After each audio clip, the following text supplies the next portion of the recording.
En esta práctica vamos a estudiar el péndulo simple. Un péndulo es un dispositivo mecánico que oscila bien en el campo gravitatorio o debido a alguna otra propiedad física. Existen distintos tipos de péndulo, como el péndulo simple, compuesto, de Foucault, de torsión, esférico, etc. En nuestro caso vamos a dedicarnos al estudio del péndulo simple.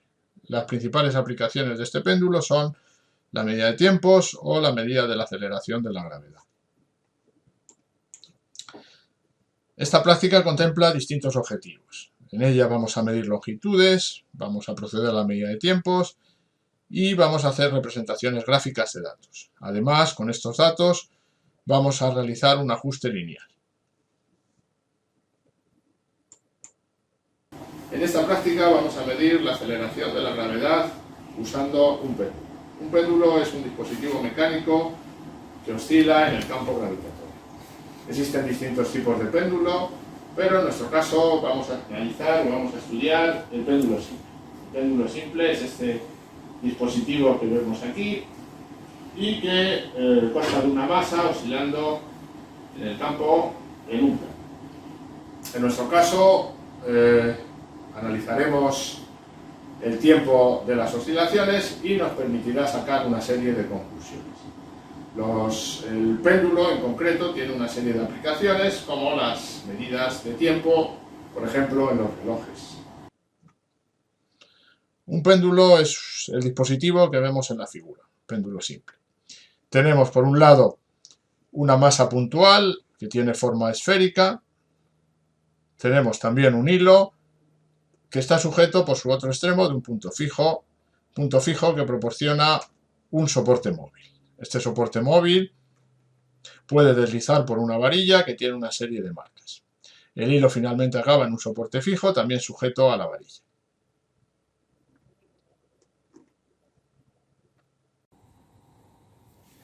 El péndulo consta de una esfera que se asemeja a una partícula puntual. Esta esfera cuelga de un hilo que se supondrá ideal.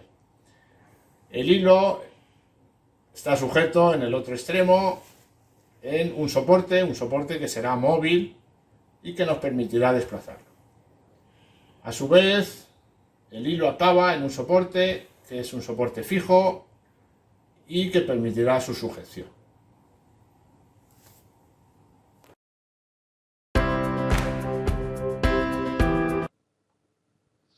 Vamos a analizar las propiedades físicas que nos permitirán obtener o relacionar la longitud del péndulo con el valor de la aceleración de la gravedad. En la imagen vemos el diagrama de fuerzas sobre un péndulo, un diagrama de fuerzas por un lado que consta de peso y de tensión. Tenemos también, lo hemos puesto aquí, las propiedades cinemáticas que determinan el movimiento del péndulo. Por un lado, el vector de posición, que es en coordenadas polares el vector L en la dirección del unitario U sub R, el vector velocidad, que es la longitud del péndulo por la derivada del ángulo en la dirección del unitario transversal, y la aceleración, que es la longitud por la derivada segunda del ángulo en la dirección transversal y la longitud por la derivada primera al cuadrado en la dirección radial. Esta aceleración es normal, por lo tanto va en sentido opuesto al unitario usual. Sabiendo ya la aceleración y el diagrama de fuerzas, procedemos a establecer las ecuaciones de movimiento.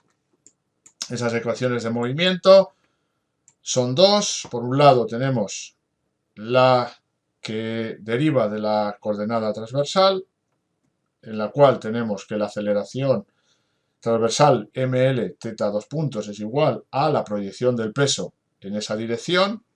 El peso proyectaría con el seno en la dirección transversal, y la que deriva de la proyección en la dirección radial. La dirección radial en la cual tenemos la tensión y la proyección del peso en esta dirección. En este caso, el peso proyectaría con el coseno.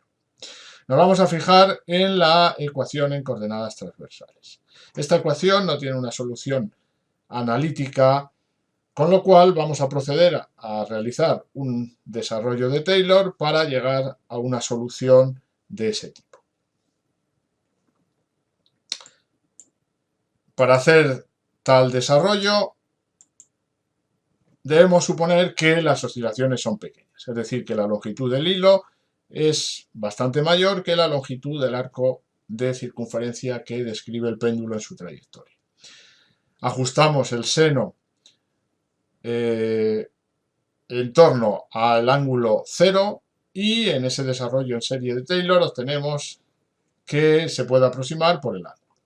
Si hacemos lo mismo con el coseno, tenemos esta otra relación.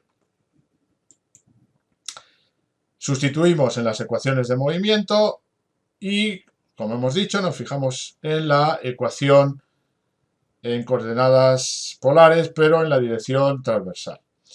Esta ecuación la podemos reordenar y tendríamos la ecuación del oscilador armónico. En la ecuación del oscilador armónico obtenemos el valor de la frecuencia angular. La frecuencia angular, que vendría dado por la raíz de g partido L, se relaciona con el periodo del movimiento. El periodo del movimiento que vendría dado por, o que se obtendría a partir de esa relación. La solución de la ecuación del oscilador armónico, como bien sabe el alumno, es una función armónica. Una función armónica en la cual quedarían dos constantes que se deberían fijar a partir de las condiciones iniciales.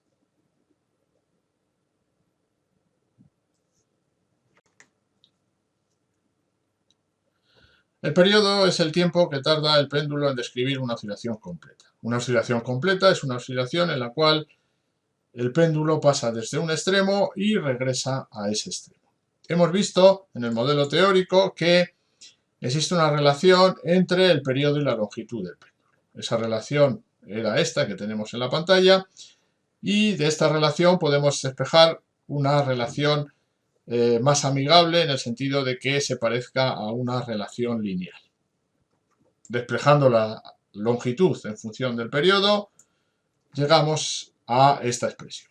Si nos fijamos bien en esta expresión, si representamos la longitud en función del periodo al cuadrado, debemos obtener una línea recta. En esa línea recta, la pendiente es igual a la gravedad partido 4pi cuadrado.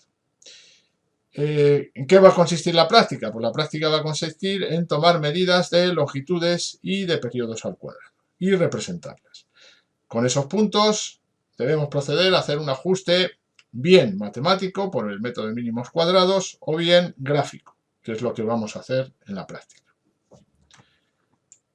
Del ajuste gráfico vamos a concluir o vamos a obtener el valor de la pendiente. Y del valor de la pendiente vamos a obtener el valor de la gravedad.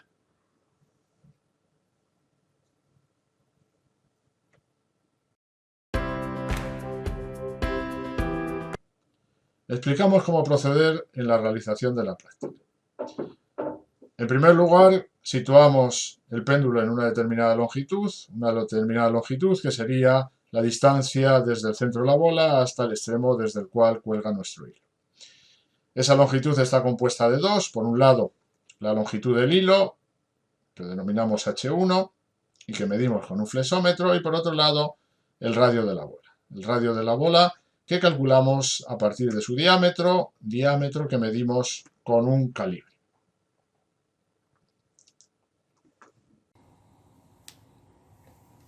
Empezamos midiendo la longitud desde el punto de oscilación hasta el punto donde se supone que está la partícula que simula nuestra bola. Para hacer tal cosa tenemos que medir por un lado la longitud del hilo y por otro lado el radio de la esfera.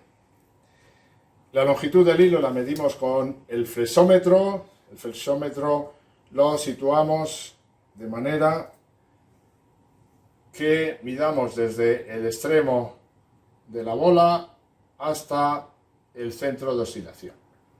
Una vez realizada esta medida, procedemos a medir el diámetro de la bola. El diámetro de la bola, o para medir el diámetro de la bola usamos el calibre. Una vez medido el diámetro de la bola, ya podemos obtener cuál es la longitud desde el punto de oscilación hasta la situación donde consideramos que está nuestra partícula. Una vez que hemos medido esta longitud, desplazamos ligeramente el péndulo de su posición de equilibrio y dejamos que éste realice un conjunto de oscilaciones. En concreto, vamos a tomar el tiempo de n oscilaciones.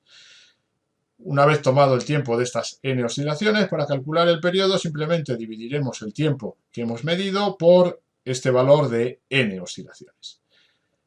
De esta manera obtendremos un valor del periodo. Evidentemente, las medidas de tiempo son más complicadas de realizar y para tener un valor fiable deberemos proceder a repetir estas medidas un conjunto de veces.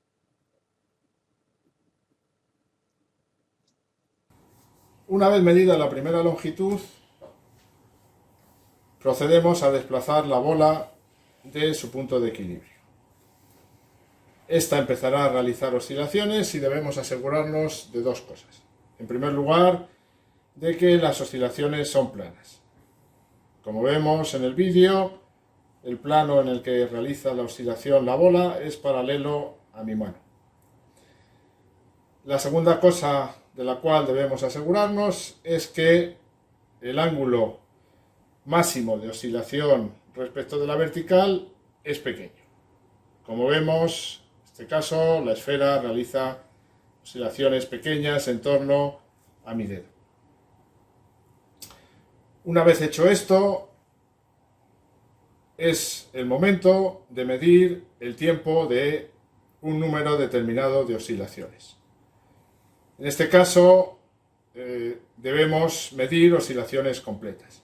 Es decir, debemos fijarnos o medir el tiempo que tarda la esfera en ir desde un extremo hasta que regresa a ese mismo extremo. Este es el cronómetro que utilizará el alumno en el laboratorio. Para realizar una medida, el alumno procederá a empezar la medida de tiempos pulsando el botón de la derecha y parará esa medida de tiempo volviendo a pulsar el botón de la derecha. Si queremos que el cronómetro vuelva a su posición de 0, apretamos el botón de la izquierda. Una vez que hemos realizado una medida, el cronómetro nos dirá, por un lado, los segundos y llegará a precisar incluso las centésimas de segundo. Tomamos el cronómetro y procedemos a medir el tiempo de un número determinado de oscilaciones. En concreto, vamos a medir 5, por ejemplo. Nos fijamos cuando la bola llega a uno de los extremos y empezamos a contar. 1, 2, 3, 4, 5. Paramos el cronómetro y para calcular el tiempo de una oscilación dividimos este tiempo entre el número de oscilaciones, es decir, 5 oscilaciones.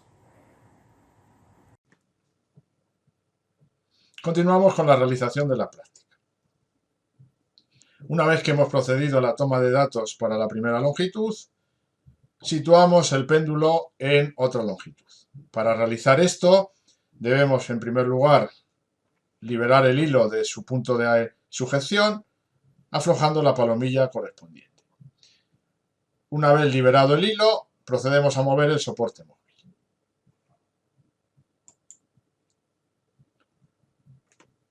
El soporte móvil debemos moverlo de la siguiente manera. Suponemos que en la primera medida dicho soporte estaba enrasado con una de las marcas de la varilla.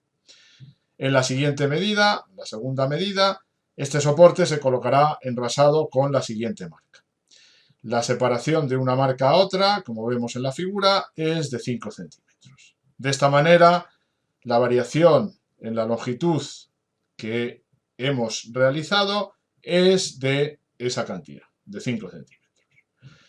De esta manera evitamos volver a medir la longitud completa desde el extremo de donde cuelga la cuerda hasta el centro de la bola. Procedemos a separar el péndulo de su posición de equilibrio, medimos tiempos y procedemos a variar otra vez la longitud. Volvemos a medir tiempos y así sucesivamente.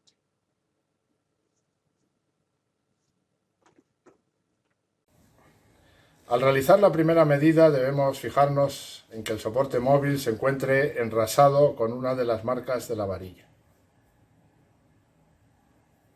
Para proceder a realizar las siguientes medidas, vamos a mover el soporte móvil.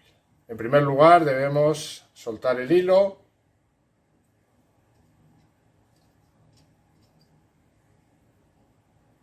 y a continuación procedemos a mover dicho soporte colocándolo en la siguiente marca.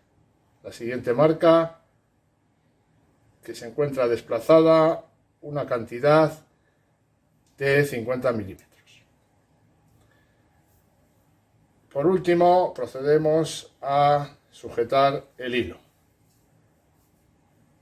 La longitud de oscilación del péndulo habrá variado en la cantidad que fijan las marcas de la varilla y al ser una cantidad que conocemos, no necesitamos medir la longitud de oscilación de nuestro péndulo. Una vez que hemos realizado las medidas, procedemos al análisis de los datos. En concreto, la cuestión más delicada es discutir qué periodo asignamos a cada una de las longitudes. Recordemos que hemos hecho varias medidas de periodos y que estas medidas de periodos pueden ir acompañadas de un error debido al hecho de que debemos encender y apagar el cronómetro. Con las medidas que tenemos debemos proceder de la siguiente manera. Descartamos los valores extremos y con los valores centrales procedemos a calcular la media. Ese será el valor del periodo. Con ese valor del periodo calcularemos el cuadrado. Una vez que tenemos el conjunto de puntos de longitudes y periodos al cuadrado, lo representamos gráficamente. Representado gráficamente, procedemos a ajustarlo mediante una recta. Para realizar la gráfica debemos tener en cuenta una serie de normas. Debemos dibujar unos ejes, en concreto el eje de ordenadas correspondiente a las longitudes y el eje de abscisas correspondiente a los periodos al cuadrado. Debemos elegir unos extremos de escala apropiados para que los puntos experimentales ocupen la mayor parte de nuestra hoja. Con este fin debemos descartar, si no es necesario, el uso del 0 como extremo de escala. Debemos a continuación elegir una escala de lectura fácil, es decir, debemos colocar unas marcas que se puedan o con unos valores fácilmente legibles por cualquiera que lea la práctica. Debemos etiquetar los ejes con la magnitud que se representa y añadirle la unidad correspondiente. Asimismo, debemos añadir a la gráfica un título con la información del significado de la misma. Una vez que hemos hecho esto, podemos proceder al cálculo de la pendiente. Para obtener la pendiente debemos elegir dos puntos de nuestra recta y con esos dos puntos de nuestra recta debemos calcular la diferencia que existe en ordenadas y dividirla por la diferencia que existe en abscisas. De esta manera llegaremos al valor de la pendiente de la recta. Vamos a recordar brevemente todos los pasos que tenemos que seguir. Primero, debemos poner un título a nuestra gráfica. A continuación, debemos pintar los ejes, debemos pintar las marcas, debemos dibujar los puntos, debemos trazar la recta que mejor se ajusta, debemos elegir dos puntos y calcular la diferencia en ordenadas y la diferencia en abscisas. Con esos dos puntos y las diferencias en ordenadas y la diferencia en abscisas, calculamos el valor de la pendiente. Una vez que sepamos el valor de la pendiente, podemos calcular el valor de la gravedad. El valor de la gravedad será igual a 4π² por el valor de la pendiente.